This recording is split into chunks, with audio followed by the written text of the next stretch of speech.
Hi, this is Ali and this is first module of Windows System Security Hardening. Today's discussion is about operating system hardening, but before that you should have knowledge about operating system security. These are the key points I am going to discuss, namely: security environment, program threats, system and network threats, cryptography, user authentication, virus damage scenarios, firewalling and protection mechanisms. Objectives. We are going to explore security threats and attacks. To explain the fundamentals of cryptography and authentication. To explain the virus damage scenarios. To describe the various protection mechanisms to security attacks. Security environment. The goals and threats for security environment are: the data confidentiality. The data should be sent confidentially without exposing to the third party. Data integrity. The data should be sent from sender to receiver without any modification of data, and the threat is that attacker may tamper the data in between the path. System availability. The receiver should readily available when the sender is sending the data. If the receiver is not available on time, then it will be denial of service. Security problem. There are majorly two kinds of security problems. There are attacks and threats. Threat is a potential security violation. Attack is an attempt to breach security. Attacks can be accidental or malicious. It's easier to protect against accidental than malicious misuse. Intruders. As the diagram shows, intruders are the third party which disturbs the transmission of data between sender and receivers or between any closed connection. There are different types of intruders, such as smoking by insiders, determined attempt to make money, casual preying by non-technical users, commercial or military espionage. Accidental data loss. Accidental data loss are of three types: hardware and software errors, human errors, and act of God.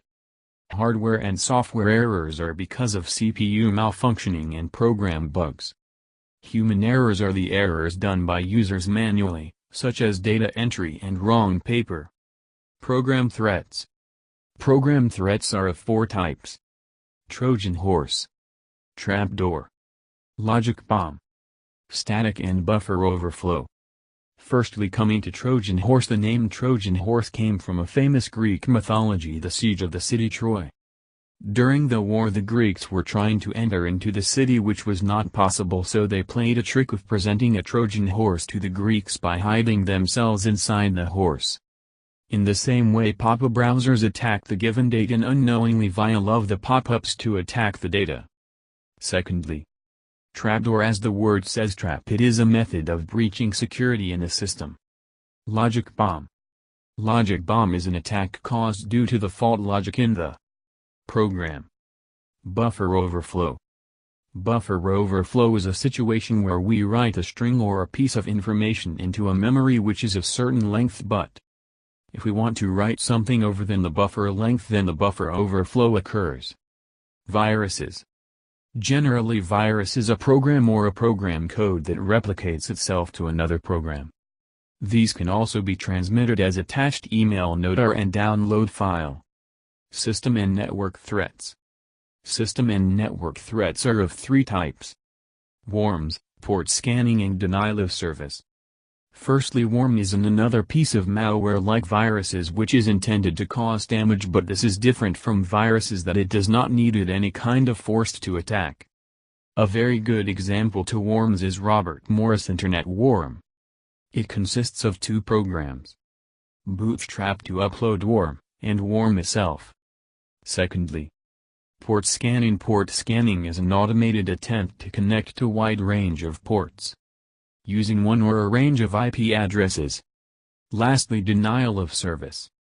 Denial of service attack mainly occurs when the receiver is not readily available to receive the data. It also occurs when the target computer is overloaded with useful work. Welcoming to cryptography. The main goal is to keep the information secure from the third party. This can be done by scrambling the data. There are different types of algorithms for securing the data. Generally, algorithm has two inputs, data and key. Key is known only to the authorized users. Cracking code without a key is a very difficult task.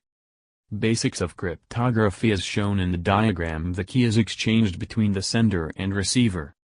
Firstly, the message which is in plain text is encrypted using a encryption key K. The encrypted message is known as ciphertext. This text is sent to receiver's ends. The ciphertext is decrypted by the receiver using the decryption key K, and the original message or the plain text is revealed. Encryption. C equal to E of M, K, where E is encrypting algorithm. M is message plaintext, K is encryption key, C is ciphertext. Coming to the other side. Decryption. M equal to D, C, K, D. D is decrypting algorithm, K, D is decryption key. In cryptography there are two definitions: cryptosystems and security. In cryptosystems there are again conventional or public key. Coming to conventional. Cryptosystem is symmetric, that is encryption key is equal to decryption key, so the key must be kept a secret. Public key cryptosystem is asymmetric, that is encryption key is not equal to decryption key. So encryption key can be made public and decryption key can be kept secret, and this cannot be easily derived from encryption key. Security. Security also has two scenarios: unconditionally secure and computationally secure. In unconditionally secure, encryption key cannot be determined regardless of available computational power. In computationally secure, calculation of an decryption key is economically unfeasible. Modern encryption algorithms. Modern encryption algorithms are of two types: DES algorithm and AES algorithm. DES algorithm is data encryption standard. It uses 56-bit keys, and same key is used for encryption and decryption. On an average it needs 2^55 different keys need to be traced to get the key. Keys used to be difficult to guess. AES. AES stands for Advanced Encryption Standard or Blowfish. It uses 128-bit key, adding even 1 bit to key make it wise as hard to guess. On an average 2^127 different keys needed to be traced in order to determine the key. User authentication. This is basically about how can human user prove their identity to a program. There are different ways to prove authentication. Something the user knows, such as passwords, hint. Something the user has, such as fingerprints, iris pattern. Something the user is, such as facial pattern. This must be done before the user can use the system. From the computer's point of view, anyone who can duplicate your ID is you. Fooling the computer isn't all that hard. Coming to types of authentication. There are two types of authentications: external authentication and internal authentication. External authentication. External authentication is to verify the user. This is usually by user and password combination. Internal authentication. Internal authentication is to verifying the process which does not allow one user process to appear to be that of another user. Dealing with passwords. Passwords are the mostly used authentication technique to identify a particular user. There are different things to be noted before using a password. Such as passwords should be memorable. Users shouldn't need to write them down. Users should be able to recall them easily. The best way to hide a real password is by using hashing. Knowing the hash value and hash function doesn't give any clue to the original password. Authentication using biometrics. Authentication using biometrics is nothing but using a basic body properties to prove identity. To illustrate, consider an examination where they mostly use voice recognition to verify the user's identity. There are different examples such as fingerprints, voice, hand size, retina patterns, iris pattern, and facial features. There are some potential problems to be considered while using biometric authentication, such as duplicating the measurement, stealing it from its original owner, virus damage scenarios. As we have already discussed, that virus is a piece of code or a program that replicates itself to another program.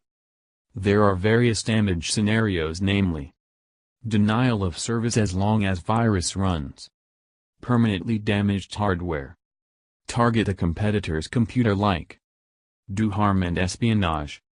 Intracorporate dirty tricks, such as practical joke and sabotage another corporate officer's files. Worms versus viruses.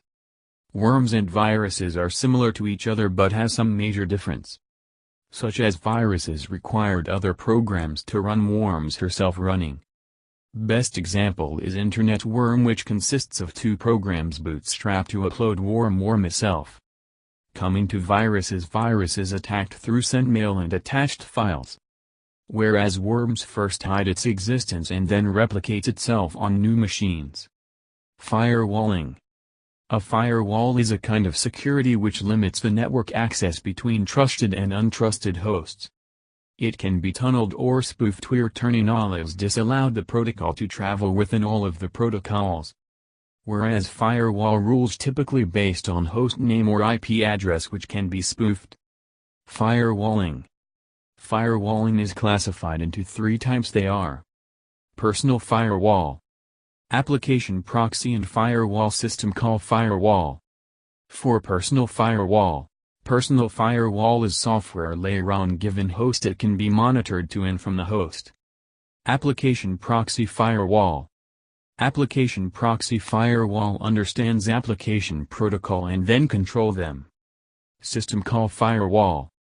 System called firewall monitors all important system calls and apply rules to them.